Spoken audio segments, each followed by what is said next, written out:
My name is Emory M Moore Jr. and today I have the pleasure of being here on Park Avenue South with Abdi Assadi, licensed acupuncturist and author, and a person who I haven't seen in a very, very long time. We go back 32 years, me and my martial arts brother here. 32 years, it's amazing. I don't know, that is amazing. Yeah. So we're here in your office, and you've been doing acupuncture. How long have you been doing acupuncture? 29 years now. 29 years. I started right out of school and been practicing, starting. Where did you go to get your training? I started in Lincoln Hospital. So I started treating drug addicts in Lincoln Hospital. This was back in '85. And then I got my master's in the US. Did spend a little bit of time in China, and I've been doing it since. So Lincoln Hospital had an acupuncture program? Lincoln Hospital actually was the first place and the only place in the city back in the day, in the 80s, when the whole crack epidemic was rolling. Sure.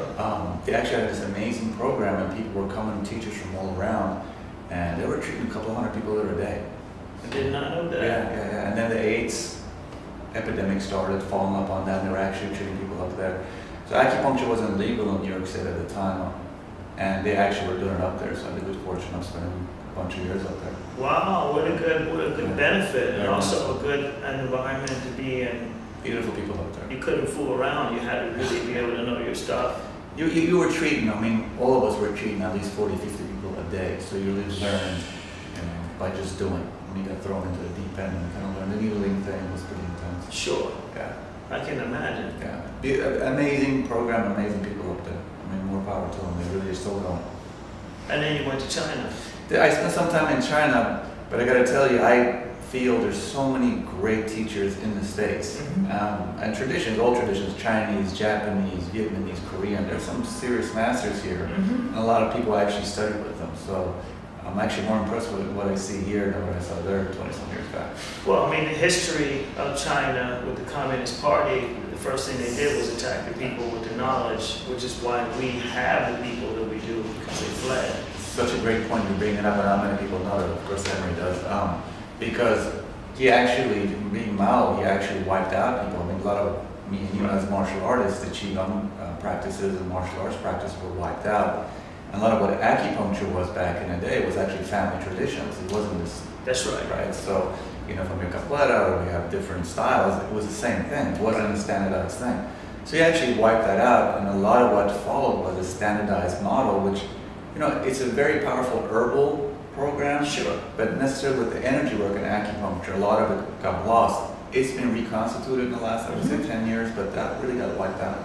Well, I'm part of actually trying to revitalize it. I'm a Falun Dafa practitioner. Did not know that. Yeah, and we can't, being prosecuted in China to death, the camps, the whole thing. It's the same energy, right? Right, it's the same energy, but we're also trying to collectively bring back that divine culture. Because here in the States, you have the Chinese food competitions, the martial arts competitions, and things like that are basically being done not as a competition per se between people, but really to bring the high-level culture back. Yeah. And you have all these people who are living here now because they can't live there under the rule. Even now today, so a lot of people think that everything is marvelous, but it's far from the case. It's frightening. You just got a nice polish on it.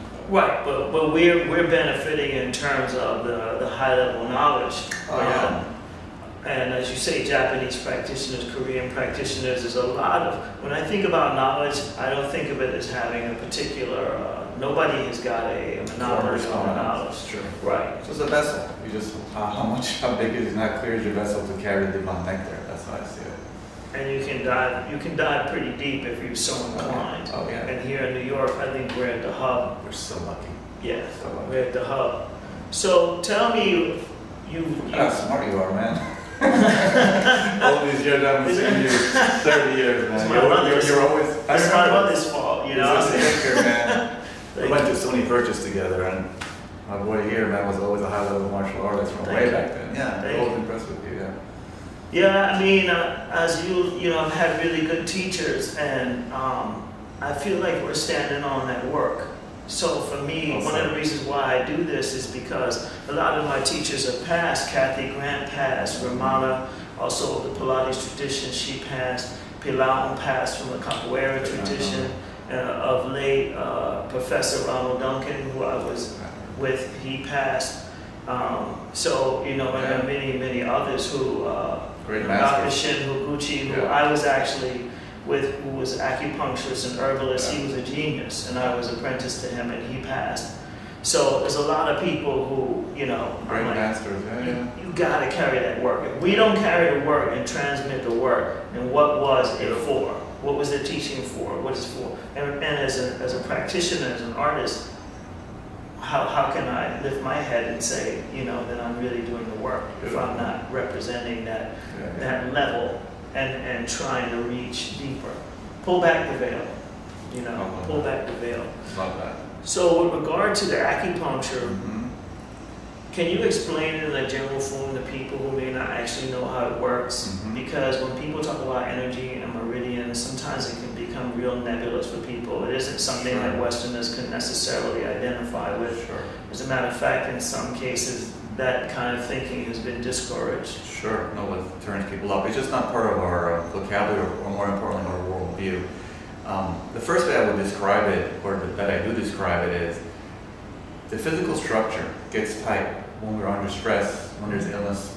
So we actually loosen the physical structure. So getting the energy sense out of it, you notice as a body worker, whenever there's illness or dysfunction, the surface of the body actually gets tight as it responds to protecting. When that tightness happens, the organs underneath actually suffer. So just circulation-wise, even not thinking energy. So one of the most basic ways we can think of it is the acupuncture opens up the surface, the musculature, that actually allows the organs underneath to function better. So the musculature is like a shock absorber. It takes hits, and then when a shock absorber totally gets totally stiff, then the organ system is taking a shock, which is what we consider stress in our culture. So that would be one way. The body does have this electrical current, which is what we measure when we measure brain waves, EEG, we measure the heart, EKG, electromyograph, EMG. That current is what's actually running through the body. So when that current is compromised, again, the organ system suffers. So we call it chi in our worldview, but it's actually a measurable phenomenon. It's not some airy thing. It's something that you measure. And it's demonstrable. I mean, very much people so. able to do things. Which is, But again, you know, our medicine's still stuck in this Newtonian world. Even though we're being pushed to go to the next level, we're still very Newtonian. So we're still this cause and effect, and it's actually much bigger than that. The last piece, which is also measurable, is a neurochemical aspect.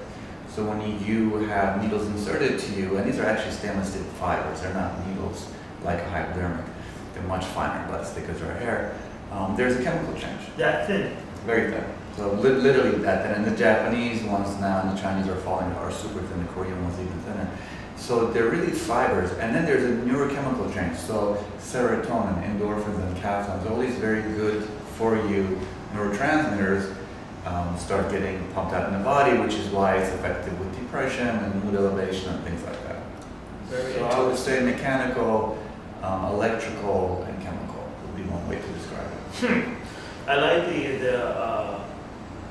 you know, when we're doing the breath, which we're always trying to get people to start with the breath in the abdomen in terms of the release of the abdomen, getting that deep, that peristaltic action, getting that release and that massage in the deeper regions. And people, when they're training the abdomen, for instance, in their core, I don't think people understand the influence of the external musculature on what's underneath. So deep, that is really the true benefit of doing exercise, in particular stretching, what I like to call yin stretching or release, or what people call static stretching, which has gotten a bad name in part, I think, because they don't understand the other phenomenon, which is that release that affects, as you said, the neurochemical, the neurological, and that surface tissue that when it is contracted, then it is very difficult for everything underneath to flourish.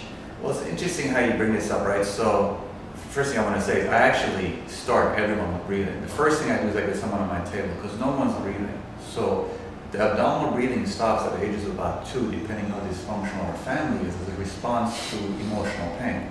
Did you know that? People go into thoracic, we're born abdominally, breathing, And depending how dysfunctional our families, we stop that and go into thoracic breathing. It's the first drug that we use, thinking and disconnecting from the body.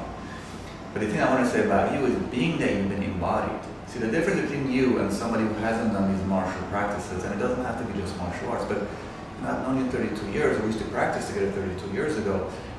People like us, we really drop into our body as a way of dealing with emotional pain. So we found martial arts as a way out of our emotional pain. A lot of people aren't embodied. So the thing we were talking about before, the difference between what you teach and someone who's just a gym rat, nothing against being a gym rat, but these people are not embodied. This is people working on a treadmill, watching or reading. You go like, how is that? It's distraction. Distraction, so you're actually connecting people with their body. So the thing that you're describing, and that's the thing about stretching, people kind of hammer through stretching, as opposed to stretching yourself is such a meditation if you do it with the breathing. So to me, the breath thing, and the reason we're so resistant to it is that the breath piece actually makes you feel the emotions that are trapped in the structure. Right? So when you do the stretching that you're talking about, all this stuff gets released. You have to face yourself. Beautiful. So you have to face yourself, and that is a difficult thing, depending on what's going on. No one wants us to. This culture is based on not facing self, right? The whole consumptive capitalist culture, and again, there's healthy aspects and negative aspects. It's not to hammer it, but the negative aspect is we're going to point out the fact that you hate yourself. We're going to sell you these products so you can actually maybe love yourself, and then we're going to keep that thing going because you'll never love yourself. Because consumption is not going to make you love you, so it becomes a vicious circle. So what you're offering people isn't just exercise or stretching, you're offering them back to themselves. That's powerful medicine. But if you live in a culture that you're told that you're not someone worthy to know, then it becomes actually work, and that's where people like me have our work cut out for us. Because people come with one idea of what it is. They come to you, hey, Emory, teach my body to be like this, or I want to punch harder, and you're going like, oh brother, you need to actually, let's drop into you. What do you mean? I just want to punch harder. You're like, so that's where our